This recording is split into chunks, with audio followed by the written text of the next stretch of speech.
ശരി, ചോദിച്ചതിന് ഉത്തരം പറ. എന്തൊക്കെ ചെയ്യാൻ അറിയാം? അത് എല്ലാ ജോലിയും അറിയാം മാഡം. വീട്ടു ജോലി വൃത്തിയാക്കൽ മുതൽ കമ്പ്യൂട്ടർ വരെ നന്നാക്കാൻ എനിക്ക് അറിയാം മാഡം. ഓ, കമ്പ്യൂട്ടർ ഒക്കെ അറിയാമോ തനിക്ക്? നമ്മുടെ ഗ്രാമത്തിൽ ഇപ്പൊ കമ്പ്യൂട്ടർ ഒക്കെ ചുളുവിൽ കിട്ടുമെന്ന്. സോണി വയോ മുതൽ ആപ്പിൾ വരെ നമ്മുടെ വ്യാഴാഴ്ച എന്തും കിട്ടും. കമ്പ്യൂട്ടർ വിട, അത് എനിക്കും അറിയാം. ടിവിയിൽ ഏത് പ്രോഗ്രാം എപ്പോഴും കാണുന്നേ? പവർ റേഞ്ചേഴ്സിൽ എന്ത് കളറാണ് നിങ്ങൾക്ക് ഇഷ്ടം? ഹായ്, ജെറ്റിക്സ് ഒക്കെ കാണുവോ? എനിക്ക് പവർ റേഞ്ചേഴ്സിൽ റെഡാ ഇഷ്ടം. എനിക്ക് റെഡാ ഇഷ്ടം. ജാക്കിനെ പോലെ കാണിക്കട്ടെ?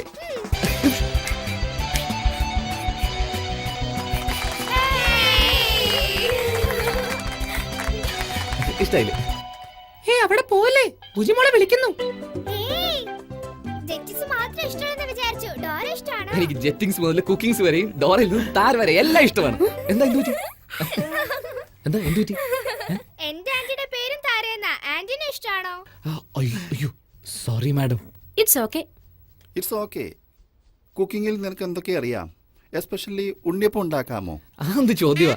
ഒരു കപ്പ് അരി എടുത്ത് അരച്ച് അല്പം പുളിച്ച തേങ്ങാവെള്ളം ചേർത്തിളക്കി 3 മണിക്കൂർ കഴിഞ്ഞെടുത്ത് അപ്പച്ചട്ടിയിൽ ഒഴിച്ച് ചുറ്റി ചുട്ടെടുത്താല് വെള്ളയപ്പം. അത് തന്നെ അതിൽ കുറച്ച് പഴവും ചെവിടി ശർക്കരയും ചേർത്തി വിട്ട ഉണ്ണിയപ്പം. അത്രേ ഉള്ളൂ. പറഞ്ഞപ്പോ തന്നെ നാവിൽ വെള്ളം ഓടുന്നു. നീ നാളെ തന്നെ ചുട്ടു തരണം. അതിനെന്ത്, ഇന്ന് തന്നെ ചൂടാലോ അല്ലേ മച്ചാ? എന്തിനാടാ ഇത്ര ധൃതി പിടിക്കുന്നത്? കുറച്ച് സാവകാശം ചൂടാ. ബാനർജി, അവൻ അത് ചുട്ടുതരാന്ന് പറയുമ്പോ നിനക്കെന്താ പ്രശ്നം? ഏയ്, എപ്പ നോക്കിയാലും ഭക്ഷണത്തെ കുറിച്ച് സംസാരം. അതുകൊണ്ടാ തിന്ന് ചക്കയപ്പം പോലെ ഇരിക്കുന്നേ. അങ്ങനല്ലമ്മേ, എത്ര തിന്നാലും അരമണിക്കൂർ നേരം കൈയും കാലും നീട്ടി യോഗാസനം ചെയ്ത ശരീരം തന്നെ മെലിഞ്ഞോളൂ. ഓ, യോഗാസനമൊക്കെ അറിയാമോ? എന്താ ഇതാ നോക്ക്. ഇത് ശിരസാസനം, ഇത് മയൂരാസനം, ഇതൊരു കാല് പൊക്കിയ ചക്രാസനം, ഇത് വീരഭദ്രാസനം, കാല് പൊക്കി ഇങ്ങനെ വെച്ച ചക്രാസനം, ഇത് ചന്ദ്രാസനം, ഇത് സർവാംഗാസനം, ഇത് ഹലാസനം, പിന്നെ കർണപീഠാസനം, ഇത് ഒരു കൈ പൊക്കിയ കൂർമാസനം. ഇതെല്ലാം എവിടുന്നാണ് നീ പഠിച്ചേ? മിസ്റ്റർ ബ്രഹ്മചാരിയിൽ നമ്മുടെ ലാലിട്ടൻ ചെയ്യുന്നത് കണ്ടിട്ടില്ലേ? അമ്മയ്ക്ക് അത് അറിയാതിരിക്കില്ലല്ലോ. ലാലിന്റെ പടങ്ങൾ എനിക്ക് മറക്കാൻ പറ്റുമോ? അദ്ദേഹത്തെ കണ്ട് എന്റെ അച്ഛൻ പഠിച്ചു, അച്ഛനെ കണ്ട് ഞാനും പഠിച്ചു. എന്താ മമ്മൂട്ടിയുടെ അടുത്തൊന്നും പഠിച്ചില്ലേ നീ? അതാണ് അവനിപ്പം ചെയ്തോണ്ടിരിക്കുന്നേ. അപ്പം മമ്മൂട്ടിയെ പോലെ നല്ലോണം അഭിനയിക്കൂലോ? അയ്യോ, അതൊന്നും എനിക്ക് അറിയില്ല. നന്നായി അവൻ അഭിനയിക്കാൻ. പിന്നെ നീ വന്നപ്പോ ഒരു മീൻ കൊണ്ടുവന്നില്ലേ? അത് ചുട്ടാ തല എനിക്ക്. ചുട്ടാ തല മാത്രം കിട്ടില്ലല്ലോ. വെട്ട് തല മാത്രം കിട്ടുമല്ലോ. എന്താ മച്ചാ, വെട്ടല്ലേ? എന്തിനാടാ എന്നോട് ചോദിക്കുന്നത്? നീ തന്നെ എന്തെങ്കിലും ചെയ്ത് തോലയ്ക്ക്.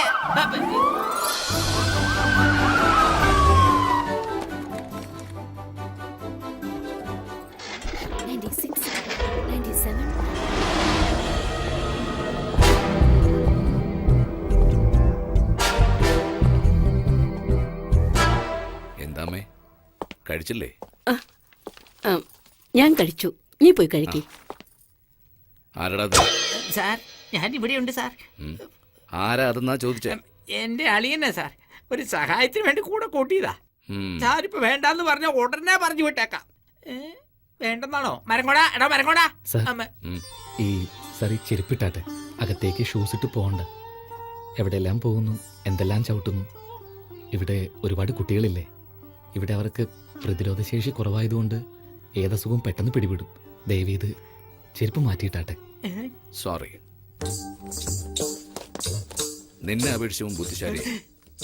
ഇവനെ ജോലിക്കെടുത്തു. എടുത്തുന്നോ? അയ്യോ, സ്വന്തം കുഴി കുത്തി. മോനെ, ഞാൻ എല്ലാ സിനിമയും കാണാറുണ്ട്.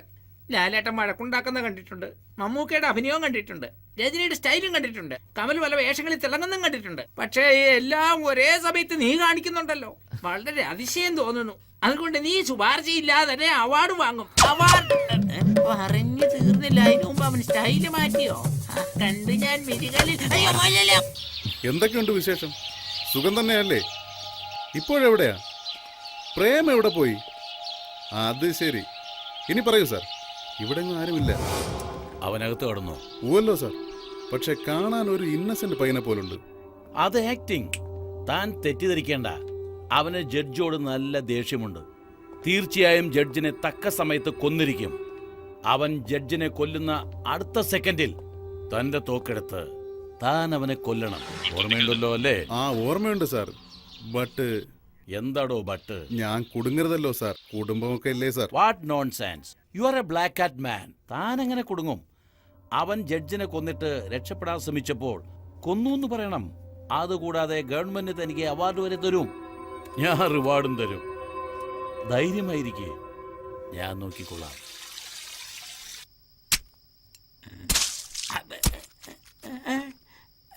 എന്താ ഇത്? ഏയ്, രക്തോ? വന്നതും പണി തീർത്തോ? അയ്യോ, എറ്റിനെ പോസ്റ്റ്മോർട്ടം ചെയ്യുവാണോ? മീനാണോ വെട്ടുന്നേ? ഏയ്, അയ്യോ,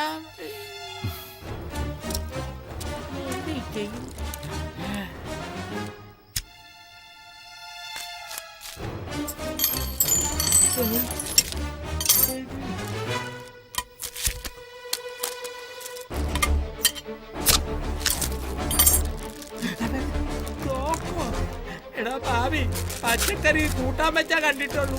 പക്ഷെ ആയുധം വെച്ച് ഇന്നാടാ കാണുന്നത് ഞാന്. ഏയ്,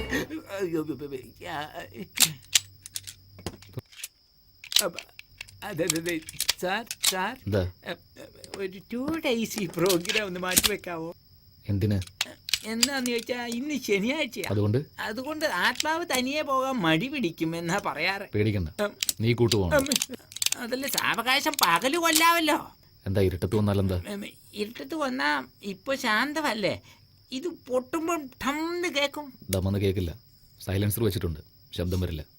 ശബ്ദം വരില്ലേ? ഇപ്പൊ നീ എനിക്ക് ജഡ്ജിന്റെ റൂമിലേക്കുള്ള വഴി കാണിക്കേ. ഞാൻ കാട്ടണോ? പിന്നെ ആര് കാണിക്കും? അതെ, ഇത്രയും പ്ലാനോടെ വന്നപ്പോ ഒരു മാപ്പും കൂടെ കൊണ്ടുവരാൻ പാടില്ല. നീയാടാ എന്റെ മാപ്പ് മച്ചാ. വാ. അത് വേണോ? വിധിയുടെ വിളയാട്ടം. അത് പുറത്തേക്കുള്ള വഴിയാ. പുറത്തേക്കോ? നിന്റെ കൂടെ ചേർന്നതിന് ശേഷം ഈ വീട്ടിലുള്ള വഴിയൊക്കെ മറന്നുപോയി ഞാൻ. വാ വാ, നോക്കി നോക്കി പോകാം. അയ്യോ, കൈ പറിക്കുന്നുണ്ടല്ലോ. ചുമ്മാരി ഗ്രിപ്പിന് വേണ്ടിയാ. അതേ, നല്ലോണം ആലോചിച്ച് പറ. ചെച്ചിന്റെ കഥ കഴിച്ചേ അടങ്ങുള്ളൂ. അങ്ങോട്ടുള്ള പടികൾ ഇതാണ് കേട്ടോ. ഈ വഴി അങ്ങനെ മുകളിലോട്ട് പോയാ അവസാനത്തെ റൂമാണ് ചെച്ചിന്റെ റൂം. ഒരു മിനിറ്റ്, ആദ്യത്തെ റൂമിൽ മാത്രം മുട്ടരുത്. അവിടെ അമ്മ നല്ല മേക്കപ്പ് ഒക്കെ ഇട്ട് ഉറങ്ങുമായിരിക്കും. അപ്പൊ പോയി തട്ടി ഉണർത്തി എണീപ്പിച്ചു എന്ന് വെച്ചു. അയ്യോ, അങ്ങനെ ബഹളം വെച്ച് എല്ലാരും ഉണർത്തും. ശരി, ഞാൻ വരുന്നവരെ ഇവിടെ തന്നെ നിൽക്ക്. മുരുക മുരുക എന്ന് വിളിച്ചോണ്ടിരിക്കേ. ഞാൻ തന്നെ പറയണോ? അയ്യോ അയ്യോ മുരുക, ഞാൻ പണ്ഡിതാ. അയ്യോ, അർദ്ധരാത്രിയിൽ ആചാരെ പോലെ കവിത പറയിച്ചു.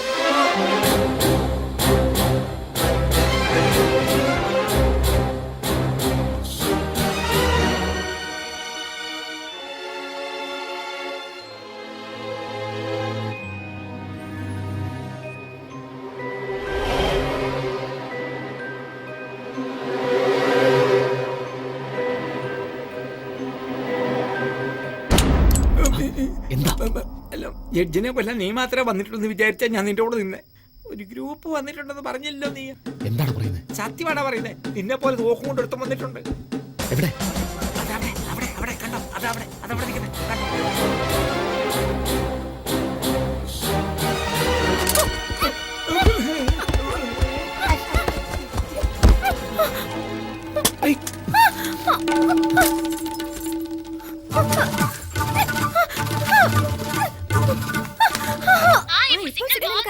അയ്യോ, ടെറസിന്റെ മേലല്ല, എന്റെ മേലെയാണ്. നോക്കട്ടെ.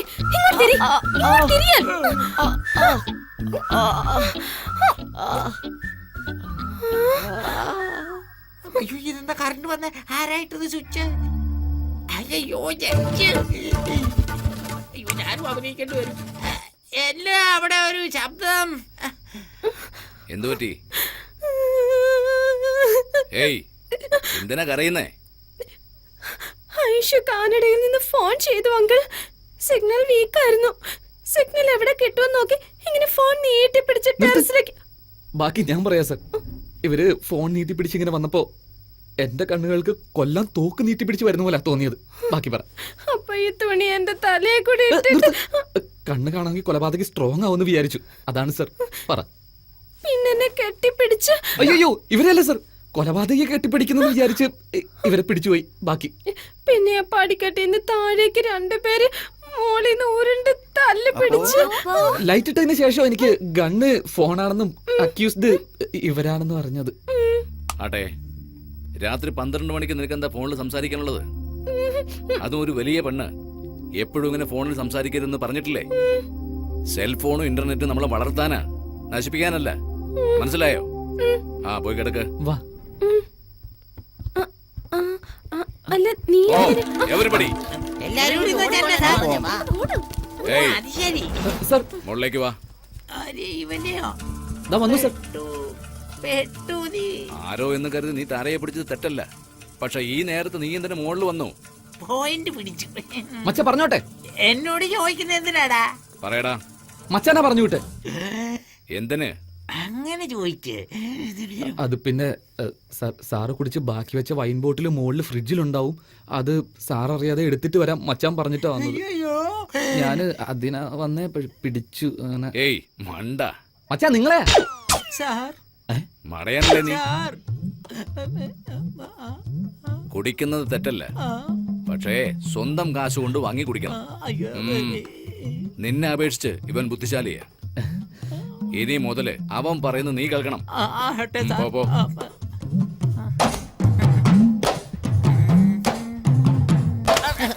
തല ചുട്ടോടോ? അയ്യോ ഇതുവരെ ഇല്ല. നാളെ ചുടുവോ? തീർച്ചയായും. ചുട്ടാൽ തല എനിക്ക്. ആ. അതെ, ജഡ്ജിന്റെ തല ഇയാൾക്ക് എന്തിനാടാ? അയാളെ മീനെ പറ്റിയാടാ പറഞ്ഞ മണ്ട.